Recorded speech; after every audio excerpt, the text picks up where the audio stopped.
Welcome to Luca and Miguel. Enjoy the video. You start with admin access. This is required. Open Windows Security and go straight to Virus and Threat Protection, then Manage Settings. Turn off Real-Time Protection Now to free memory immediately, because that setting is what launches Antimalware Service Executable on file activity. Once done, make sure you have a backup and a plan to prevent reactivation. Otherwise, Windows will re-enable protection at reboot. This first step stops the process quickly, so you can apply a persistent change in the next step. Now make the stop permanent. If you have Windows 10 Pro or Enterprise, open gpedit.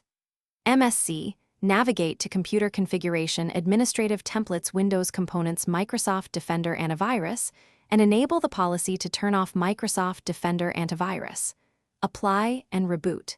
If you're on Home Edition, install a reputable third-party antivirus which automatically disables Defender, or use the registry method only if you understand risks.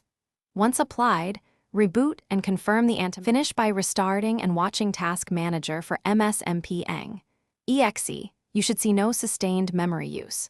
If the process returns, make sure real-time protection didn't auto-reactivate, confirm the group policy applied correctly, or verify your third-party AV is registered with Windows Security. If group policy won't stick, run gpupdate/force and reboot. As a final troubleshooting tip, if none of this works, restore your backup or reinstall Windows to reset Defender reliably. The reset solves configuration corruption that can force recurring high memory use.